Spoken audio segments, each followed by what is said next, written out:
On this episode of the Facility Playbook, I got to sit down with Vance Repka of VSR Design. We met at Mid-America Sports Complex where he helped revamp that entire baseball facility into a turfed complex with new lighting, new food and beverage, pretty much upgraded everything about the facility that's been around for 20 to 30 years. So whether you're building a new facility or revamping your old one, you're going to want to listen to this episode with Vance. Hope you enjoy.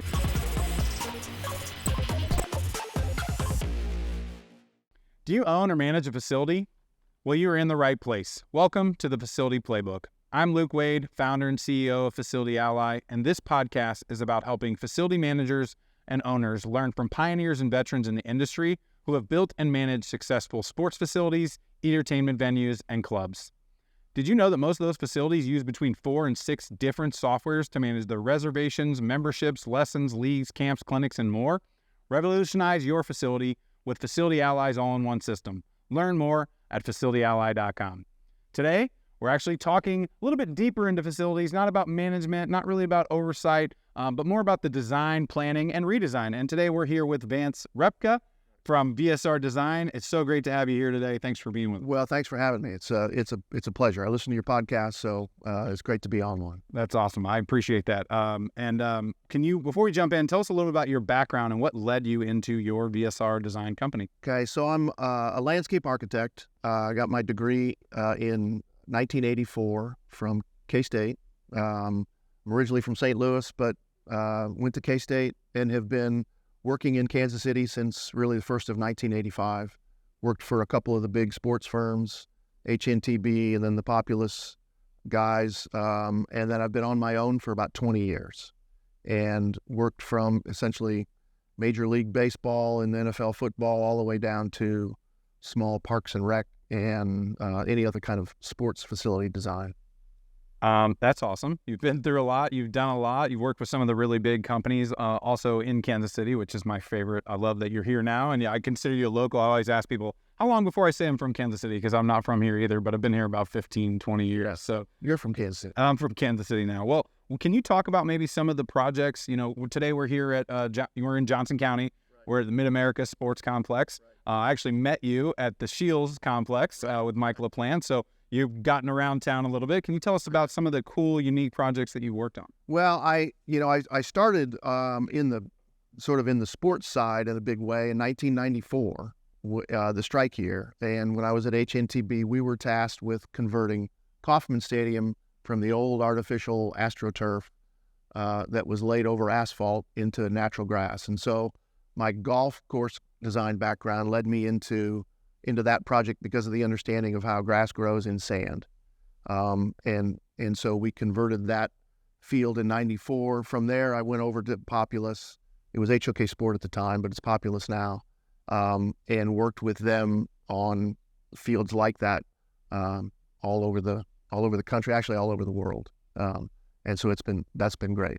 What's one of the most unique projects you've worked on, or your favorite project? Well, I think they're all my favorites. It's kind of like asking a parent, who's your favorite kid? They're all my favorites, and they're all a little bit different. You know, we do some high school stadium work, and some of those have been a lot of fun because you have full design on a greenfield site. You're able to, in one site in Sedalia, we were able to bury the field and the track down in the hillside and had a really nice setting for the field, and the architects on our team designed the stadium around it to make it feel almost like a college bowl is what it was. So those are lots of fun. This is a blast, and this is a renovation to go from really a 30-year-old, worn down place that needed needed a facelift. And we've kind of gone a little bit beyond that with fencing, backstops, incorporated a lot of shade, new lighting, and then the facility like this with, more fan accommodation, than used to have in the old types of parks and rec type facilities. Sure. So they're all my favorites. I know that's kind of a chicken way of answering that question, but they're all different. They're all fun, whether it's natural grass or artificial. I enjoy doing both and embrace both, and so it's been great. So this was a really, really big one. How many fields are here that you actually did the redesign on? So on this facility, there are 12. There are 10 300-foot softball fields for adult and youth, And they're also used a lot for youth baseball as well. And at Mid-America West, which will be another phase starting up this fall, there's another 12 fields there. And those are smaller, essentially girls softball, because they were 200-foot fields for the most part. And some of the younger youth baseball can play on those fields as well. So all 12 fields were re-turfed, redone, and you were part of all of that. Yeah. So what's something that a facility like this or even smaller should think about before they consider an expansion or a redesign? What are some of the things that should be top of the list? Well, I think when you consider it, I mean, so this project started in a couple of phases, as a matter of fact, and it was, hey, we've got to get rid of our fences. The old galvanized chain link and the backstops were kind of falling down and needed to be repaired. So as we repaired all of the fencing, we essentially put, and if you can look out there, you see a concrete mow strip around all of the fencing. And so that's what you need to do synthetic turf. You attach that synthetic turf to that curb. So with natural materials, you don't need that curb. So we incorporated that. It was a little bit of an upcharge to get that done right away. And as it turns out, we did the turf about a year later, and so it really wasn't an upcharge. But that did save money on the next phase because you don't have to do that curb anymore. And I've done some renovations where the fence stays in place and you try to pour a curb around an existing fence, and it's not a lot of fun, and it's not easy, and it costs a lot because there's just a lot of labor associated with that. Sure. So you try to think as far as you can. Are we going to do synthetic turf someday, depending on where you are? Maybe the initial goal, but it may be a long-term goal. And so you incorporate some of those things. There's also the playability of turf, synthetic turf versus natural. And so when you have long grass, the ball tends to stop with baseball and soccer. And so you also need to have, surface drainage. So that tends to be a steeper slope. So when you take a steeper slope type field and put synthetic on it, which is like a short pile carpet almost, that ball can roll for days. And soccer coaches love that typically at the high end. At the bottom end, they don't. And, this is not the George Toma era of water the grass real heavy when you have a fast team coming in so that they can't run fast and the ball dies if they try to bunt. Sure. You don't get to do that on synthetic. It's going to be fast no matter what you do. So it's that sort of thing. You try to incorporate game strategy, understanding what those long-term goals are, and finding out what budgets are. I mean, let's face it, budgets, big deal with pretty much any business nowadays. Sure. So when you went in to do the fencing, they had the foresight to say, we're going to do turf someday, so we should probably put this curb in. Yeah. Now, we didn't know if it was 1 year or 10 years, Sure. But either way, it was going to save us in the future. So that was one thing they considered. What was the reason they decided to switch to turf instead of grass? And I know this is a big discussion. Messi doesn't play on turf, and some people don't play on turf. And so, as a facility at this size that's throwing huge tournaments, why would someone decide, hey, let's switch to turf or let's stick to grass? What are some of the benefits? Well, and so the biggest thing here is this is a facility that hosts a lot of tournaments, like you said. And so and it's kind of like when Kauffman and Arrowhead were originally artificial turf, they went to artificial turf because people were going to come from all over the place to see games here. The Kansas City metro area isn't reliant on, isn't going to take care of all of the attendance and all of the teams that play here. People are here from Iowa. I mean, you see Iowa and Nebraska license plates, and Oklahoma, from all over the place, the Dakotas, you name it. And so when those people come into town, they don't want to have the chance of a rain out. So when they know they won't be rained out. Now, the fact of the matter is, when it's raining, you're not playing. But after the rain is done, you can get right back on it. You don't have to go work on the infield and put down the kitty litter and the diamond dry and all that kind of stuff and work it and work it and work it. Facilities like this, unless you're at the major league or minor league level or Division I, where you have a tarp to roll out over your infield, there's no way a place like this is going to have 12 tarps and 15 people to unroll and roll those tarps. And so, Major League Baseball can do that because they've got a lot of people that can roll it and unroll it before and after a rain event. You can't do that here. And so went to synthetic, and when this place was first built, these 4 diamonds actually had an infield that was made out of the artificial turf, same thing that Kaufman and Arrowhead had. And that became, this facility really was a huge adult, men's softball. It was, big time, big mecca for the nationwide. And so as other facilities upgraded and they started to put, some of this latest generation of artificial turf on, this facility sort of dropped in the rankings, if you will. And so we wanted to get back up there. And so, and it brings in, I can't quote you dollars, but it brings in tons of economic development. The tournament fees and that sort of thing are one thing. And the restaurant and the, beverage, food and beverage here is increased a lot from those tournaments, but the economic development of just hotel rooms and restaurants and everything else, and just filling up your cars with gas here, and that is huge.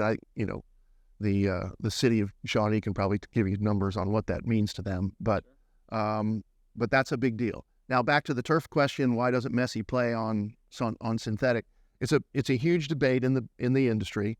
We saw Aaron Rodgers go down with a torn Achilles a couple weeks ago, and immediately everybody blamed it on the synthetic turf. The NFLPA is generally against it. I kind of counted up the number of NFL stadiums, and I think there's about 10 stadiums out of the 32 that have synthetic turf.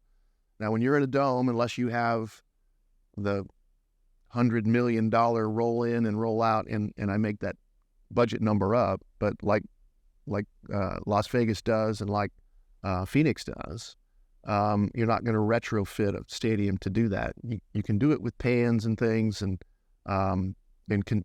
to roll turf in and out. But when you're in the northern climates, nothing's growing in Indianapolis or in Green Bay or anything, so it really doesn't do you any good to take it outside. So there are the theories anyway, and some of the feelings that natural grass is a little more forgiving than the synthetic, and it all depends on the synthetic, and it all depends on the natural grass.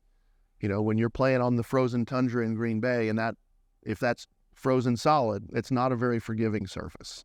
But there are part of the newer versions of synthetic turf allow you to put a pad underneath it and help with that concussion problem. It allows you to put different infills in so that your feet grip. There's cleat, there's research done on the cleat of the cleats of shoes, and whether they grab too much or slip too much.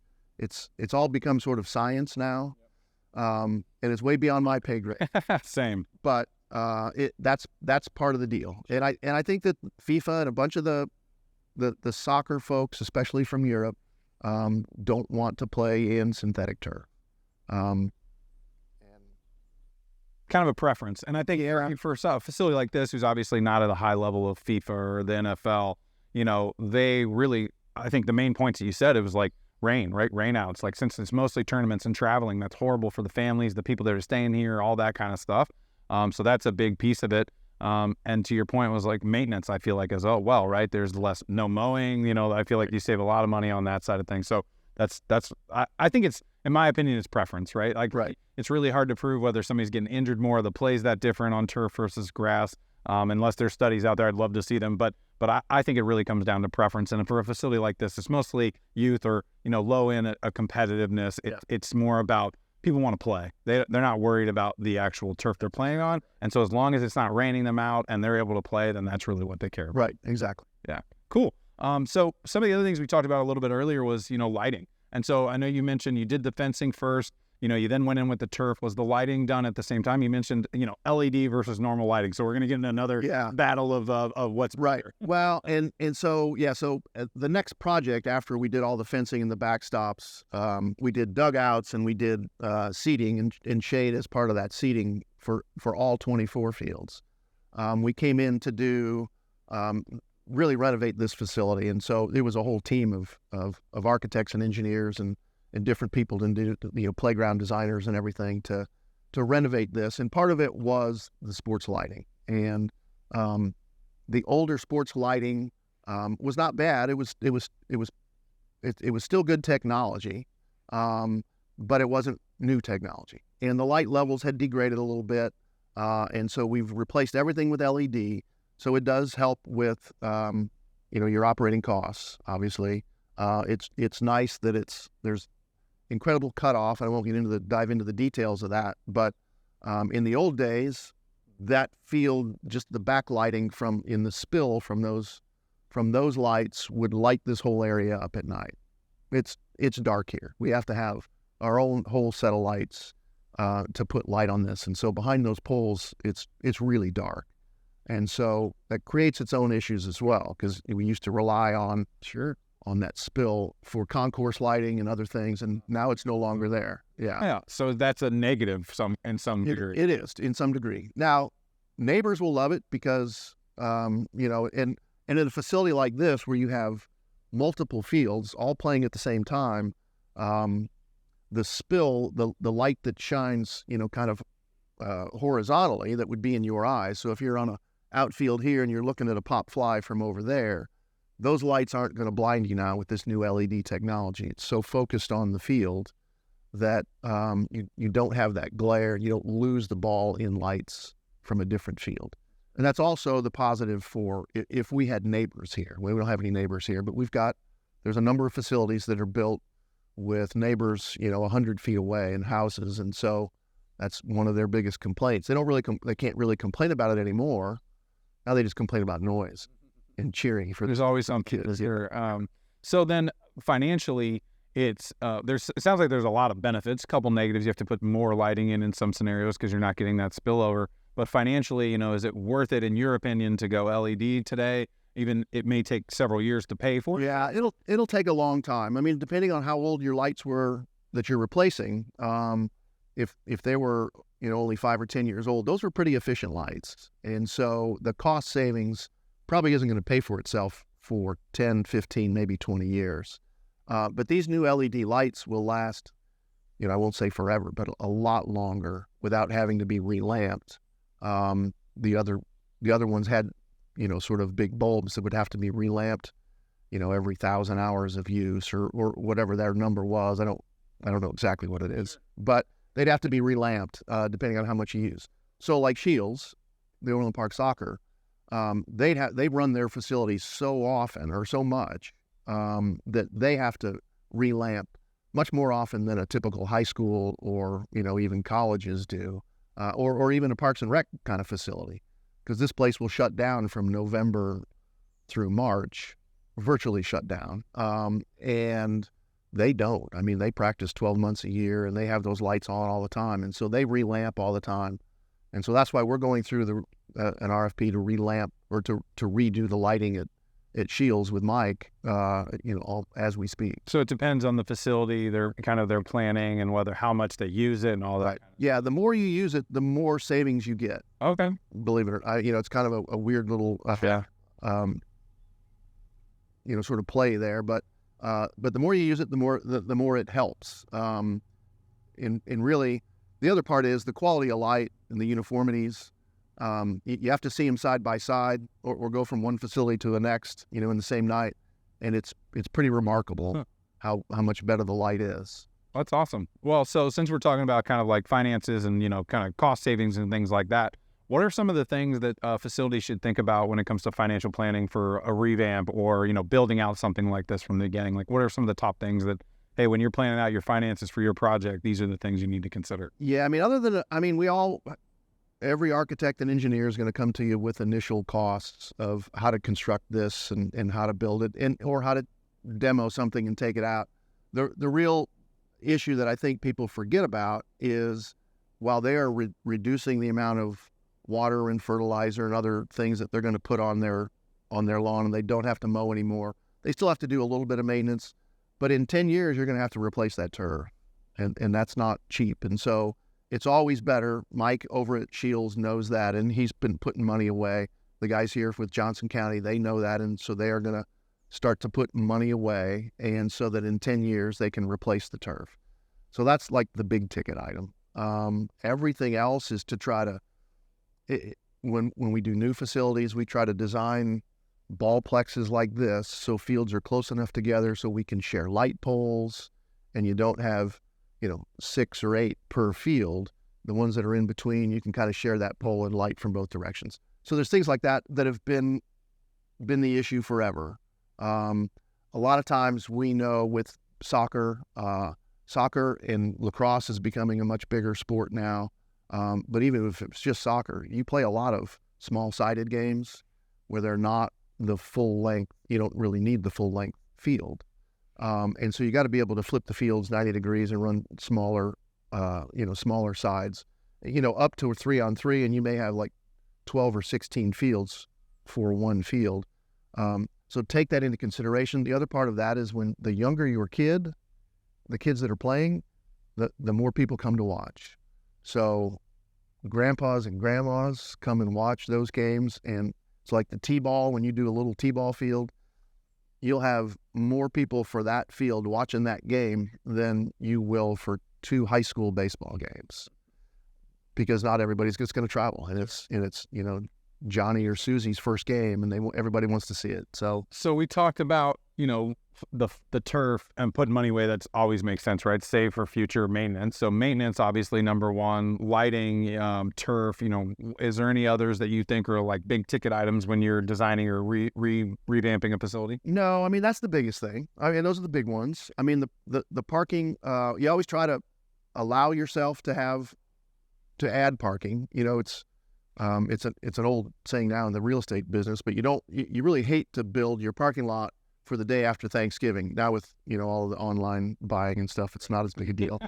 But in the old days, you would that day after Thanksgiving, parking lots at all the malls were just packed. And so what you don't want to do is that you may have 3 tournaments here a year that are just massive. And so if you build enough paved parking for that, you're only going to use 50, 60, 70% of that the rest of the year. So if you can try to allow for some grass parking, that's just some overflow parking. Other facilities have arrangements with other facilities nearby that maybe you can park there and shuttle people back and forth. Those sorts of things kind of help you long term. But you got to have to think long term, and a lot of it's league versus tournament. And the other thing is try to build in flexibility with field size. So they have temporary fences that are, they're just stored, and they'll put them out on this field so that this can be a 200-foot field. So when they get the fields on the other side of the road down at turfed and a permanent 200-foot field, and they put the temporary fences here, you've got 20 fields, 200-foot, and especially for girls fast pitch softball, I mean, that really gets you all the way through college. And so, the thought is you can have high school, college showcases, you can have big tournaments, all kinds of things open up for you. And they do big tournaments here during the summer, but some of that flexibility, because when you on those 200-foot fields, you can't play men's softball on it. It's too small. But you could always take those fences up and do it here. That's one of the things I always say is like try and be flexible, right? If you can have a volleyball court, be a basketball court, be a pickleball court, be a futsal court, be flexible, because you never know what you may want to do or need to do in the future. Yeah, pickleball and tennis are a perfect example. And I don't know if tennis is going to come back, and I don't know if pickleball is ever going to go out of favor. I mean, today it looks like tennis will be steady at a small rate, and pickleball is only going to grow, but nothing is forever. So I always look at when we do tennis courts and pickleball courts, let's make sure that we can restripe in the future if we need to. Yeah. That's great. So what's something, when a facility comes to you and they're like, hey, we want to do X, Y, and Z, is there something you wish they'd have thought about or like planned more in advance before they come to you? Not really, because most of them come to us without any knowledge. It's nice when they know how to run it, when they know how they're going to run concessions. There's a newer, doing the grab and go now, like a quick trip model where you just go in and grab food and go to a station. A lot of that is driven by the difficulty in getting staff to run a concession stand, and having a full kitchen. So this facility has a nice full kitchen, and that was part of the reason they built this and rebuilt the whole facility, was to have different food offerings. And so it's hard to retrofit that if you start with the plain old concession stand that has, you've got restrooms on one side and you've got just the concessions on another, and and your window, and you've got hot dog rollers and popcorn, and it's hard to put a full kitchen in there. And so knowing that sort of food service is important to know ahead of time and not figure that out later. But most of the time, it seems like most people understand now what they need, at least from the big level. And they don't know how to design it and how to carry it out, but or carry it through construction. But they know. Everyone seems to be much more educated than they used to be. Now, we still do get people, and this is the one thing that is interesting, is that these kinds of facilities are not just cash cows. Everybody thinks, because I have calls from people in rural areas that say, hey, I've got 40 acres and I've seen my kids go play baseball at this other place. I want to build one of those and just start raking in the cash. And, so when you start to tell them how many millions of dollars it's going to take, they get kind of quiet and say, well, yeah, maybe that's not. So what if I don't do turf? How much is natural grass? It's like, and so it's significantly less, but it's not, you still have parking and you still have your buildings and you still try to do batting cages and warm up areas, and all the square footage doesn't go down. It's just that square foot for that turf. And then you have you're taking the risk of losing rainouts. So yeah, that makes sense. So you mentioned food and beverage. How does that play into when you're designing a facility? You're talking turf, lighting. How does food and beverage play into like what a facility should be thinking about when they're designed? Well, and so so food and beverage is big. I mean, that's really where most of these folks will make money. And the fees and everything, the tournaments, those will cover officials. They'll cover the staff to kind of clean the place. But if you want to make money over that, a lot of times it's food and beverage. And so when we do these the designs, when it's multi-fields such as this, we try to funnel people through very select spots so that when you either take gate and you control everybody. You don't want to have 5 gates and have to have 5 people try to take $5 a head or $10 and hope that works. We've got everybody coming through one gate here. And so part of the design of this was, as you come in that gate, the first thing you see at a distance is this facility, which is food and beverage. And so that's always an issue. And when you turn down each alley, you can see that. Well, I don't know if you can see that in the distance. As you turn down there, that was very specific that when you walk down there to get to those 4 fields, it says concessions. Restrooms are on the other side. You don't walk into the place and say, "Oh, restroom!" It's like, I can't wait. And so both sides do that, and so the buildings actually mirror each other, and they are so that they say concessions. And we try, if you can, to put a facility like this in a location where everybody passes back through out. So it's the old Disney mousetrap where Billy and Susie want to get that Powerade or whatever the drink or the cotton candy or whatever it is as they pass through. And so you start that with your design. Now, upgrading the type of facility, the type of food offerings is different. And that just means probably means a bigger building. You've got other infrastructure underground to take care of, the cooking waste and that sort of thing. The one thing that came up here that we underestimated a little bit is when they run these big regional, national men's softball tournaments, they're able to sell a lot of beer. And coupled with the fact that a few years ago, there were the driver shortages. And so where you would normally have, the Budweiser truck come up every day, pick up old empty kegs and take them back and give you new ones, they said, we're delivering on Thursday night and we're coming back Monday. So we got to give you all those kegs right now. And so storage, and even storage for the empties was a problem. And so we've built some ancillary facilities, just fenced in areas that are kind of out of sight that we can store those empty kegs. Things I would not have thought about. No, and we didn't even think about it. And a lot of it really came from that trucker shortage. Truck drivers were just in a shortage back at we came out of the pandemic.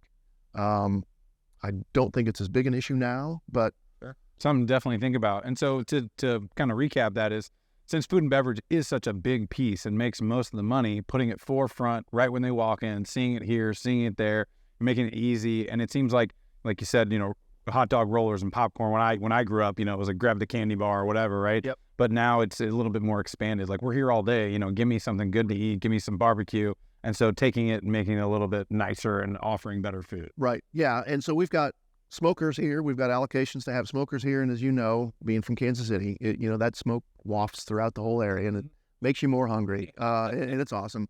And even at older facilities that we've done, even if you just bring a little Weber grill out and start to grill burgers and hot dogs, that's a better offering than something you're getting off of a flat top. And so those things matter. So if we incorporate it, it just makes it easier to run, easier to to clean. The whole thing just makes it much more efficient. Sure. So for most of the facilities you work with, do you see any sort of like new technology or anything that's being infused with some of these facilities? Well, we see some outside of the technology of the LED lights. There are we have cable that goes to the front desk so that there can be point of sale there. So when people come in, they can and that can come back to wherever the brains are in this building. And so there's some of that technology, check into your teams and all that sort of thing, to try to do that much more electronically. We're also looking at, there are some facilities that will have some cameras on every field. And so that grandma and grandpa from North Dakota that can't drive down for the tournament can get into a little subscription and watch the kids play on the field. We don't have that here yet, but I think that's in the makings. And I know that Shields is looking at it, and a lot of those places are that run those tournaments. Colleges tend to do that. I think I think they are forced to do that by their. Yeah. Even my nephews, I was able to watch his high school games live. They're doing it at the high school level now for sure. So with cameras, obviously you need Wi-Fi. So that's probably a big. Well, and Wi-Fi is required everywhere now. I mean, it's got to be everywhere. I don't know the specifics of it, but I know that it's wherever you put it, it's like it's not enough now, because there's too many people on it. They know there's Wi-Fi here, so now it's really slow, and so whatever that technological innovation is, you got to do more of it, and so you got to figure on more of it. I would tell people to always run bunches of spare conduits when they're running, wiring to light poles. Run an extra conduit and just try to run it throughout the whole facility, because you just never know. You don't really want to break up any concrete to get into the building, and so you just have conduit out of the building, out of the back, and so you can route it around. So we do that pretty regularly on all of our sports facilities. Underneath running tracks at high schools and everything, we always have extra conduit so that you don't ever disturb some of the hardscape that's put in play. That's great. So what's one thing that you don't want to hear when a facility comes to you for a redesign or planning project? Well, so there's one thing that makes me nervous, and sometimes it works out great, sometimes it doesn't. And it's when somebody comes to us and says, we want to do this new facility, and we've got a lot of our own volunteers that are going to help do it. And so I've had some that works out great, and they know their place. They'll come in, we get in the remote areas, we'll get farmers that come and move dirt basically for free. And, you can't get that in town here anyway. And so you kind of have to be careful. And what I always caution people is that volunteer labor is great. I mean, take advantage of it as you can, but volunteer anything is volunteer, and it doesn't necessarily come on your schedule. So if you're in a deadline and you want to get this field done quick or this facility done quick, that may not happen, because somebody may have to go out of town on a business trip, and so then they can't be there that weekend. And so that really puts you behind. But it's that's the scary one. Well, yeah, and we run into this a lot with events. I work with a lot of nonprofits, and they're like, we're gonna have 30 volunteers, 40 volunteers, and I'm always like, well, what happens if they don't show up? And well, they don't have a backup plan. And what happens is most of the time they don't show up. And so I always tell them, the best way to guarantee somebody shows up is to pay them. And you want them to do the best job ever, pay them well. Right. Exactly. That's exactly right. Yeah. We do have, a lot of times we'll do fields where we're converting the sacred football field of some high school into synthetic turf, and everybody wants I know everybody's going to want a piece of the old grass that's on that field, and so we're going to have, a sod cutter out here, and everybody's going to take a chunk, put it in their trunk or put it in their pickup. Nobody ever shows up for that. They just don't. You got a truck full of and it's like, well, okay, we just wasted a whole weekend, and the contractor could have just plowed it all under and taken it away. So those sorts of things they're kind of funny, but they don't really hurt you that much. But you have to be careful about volunteer labor and getting that. I mean, the other part is some of the if I have a local contractor that does certain trades, so some of the concrete, curbing, some of the grading, and so the precision that you need with a synthetic turf is far beyond doing a parking lot curb. It's far beyond, the asphalt in your parking lot is nothing near what you need to do for a high school running track. The precision that you need for some of those facilities is well beyond what a lot of the normal contractors can do, and that's why there's specialists that just build tracks and fields and courts, and that's all they do. And so you have to beware of some of that. Hey, I got a local guy that will do this for me. A local guy that wants to do some of the landscaping, that's fine, but beyond that, you just got to be careful. That makes sense. Going back to the Wi-Fi real quick, I had a thought, and I know a lot of facilities miss out on this, but have you ever seen the facilities who make you put an email in or, to get access to the Wi-Fi? And I know you're not a Wi-Fi expert, but I always find that I feel like it's a missed opportunity, right? You have thousands of people here. And most of the time, if it's a tournament organizer that's running it all, you as the facility don't get their information or their contact info, which is valuable, right, as a facility. And so my thought is always why aren't they gating this with an email or a phone number to access the Wi-Fi? And so I didn't know if that came up at all in any of your facilities. It does it to me. Okay, that the landscape architect isn't the Wi-Fi. I get it. But that's, so I mean, keep doing those podcasts and tell the guys that operate. I mean, to me, that's kind of the magic, to be honest with you. I think my job's easy compared to what they do. And that really makes the place operate. Without people here and without the revenue, it doesn't matter how great this is. But other than volunteers, is there any strange request? What's the strangest request you got from a facility? I really haven't had that many strange requests. I think you get more of those at the higher levels with, when you're doing suites and when you're doing, coaches' boxes and things, and in something that's regarding recruiting. At these rec level things, there really isn't. I mean, we do have some of the grounds people that think that they would love this whole thing to be concrete, and so they wouldn't have to mow at all.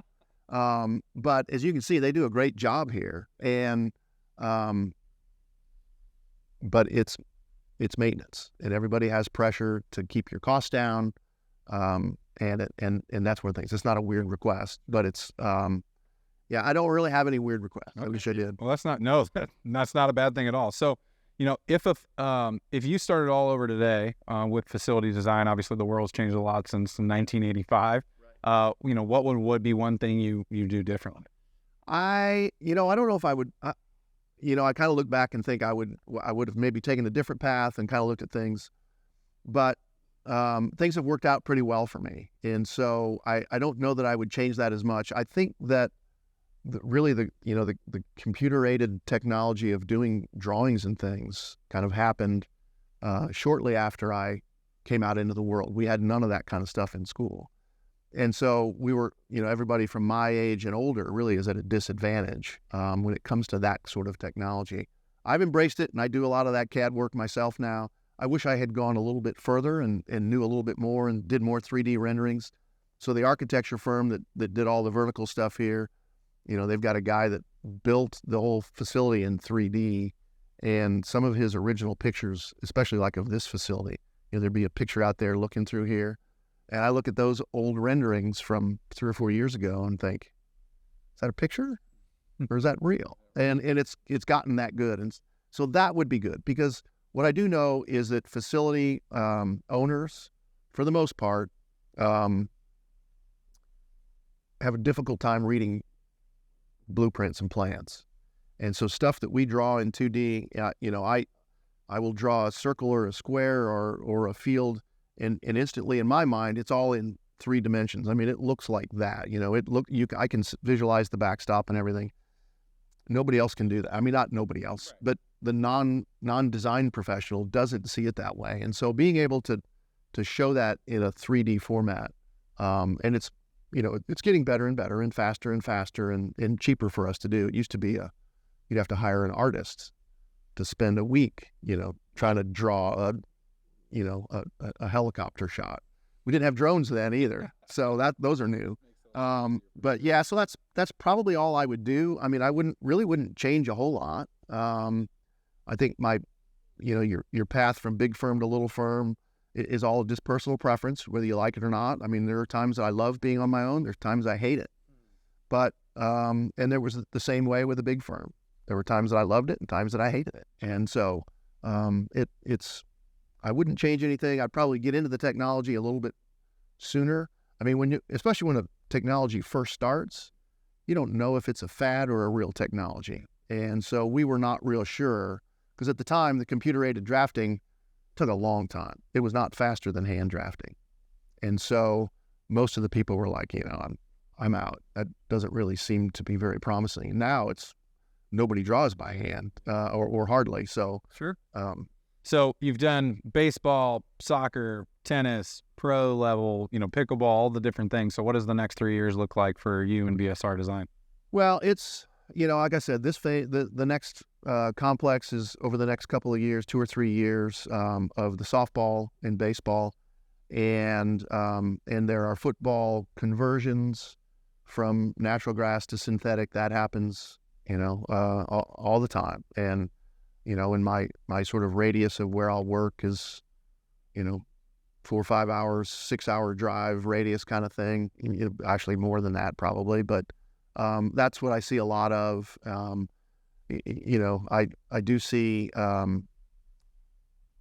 see people keep on building sports facilities. I mean, the colleges keep upgrading and I think it just sort of keeps ratcheting up. There will potentially be another facility that wants to compete with this facility, that has to get designed. And so it's those sorts of things just seem to keep coming. I don't typically try to count on it. And I wouldn't tell you that I can predict the future. When I left Populous, because I was a little bit more tired of travel than anything, I kind of thought, what, all the NFL stadiums are new now and they're all been rebuilt. Division I colleges have got to stop at some point. That was 25 years ago. And I was definitely wrong about that. So I'm not a prognosticator of what's going to happen by any means, but that's what I would see. And I think that I think things are still going to keep growing, and things are more fan focused now than they used to be. My focus has always been, because it's at the rec level, on the play itself, and so the priorities start inside the fence and then kind of move out beyond that. And I think once you get to the higher level, it's all fan experience, and there's a lot more. So I just kind of do sort of the basic stuff, and the real new cool stuff is based around the fan experience and keeping those people engaged. Sure. I'm a baseball guy, so I hope that baseball. Looking forward to it moving downtown. Sure. I don't know if that's a reality or not, but I think there's a lot of energy with baseball, and being next to a place like a Power and Light and energizing those areas. I don't see that with football, because you're only playing 8. Yeah, I agree. I think with that many games a year, you want people to come, you got to put it closer to everybody. And so having it downtown, you get tourism, you get the people that are living down there. Whereas like the Chiefs Stadium, which I'm a huge Chiefs guy, and I want to go and tailgate and be out in the park, and you want the space. And so I think it's definitely a different experience. But well, if you're a facility manager or owner, hopefully you got something out of the design planning from this with Vance. Thank you so much for coming on. If you're looking to manage your facility, your reservations, your memberships, your lessons, camps, clinics, and more, check out facilityally.com. If you're looking to learn more about facility management, design, and more, make sure you check out the next episode of Facility Playbook. Thanks so much for coming on. Thanks for having me. See you next week. Appreciate it.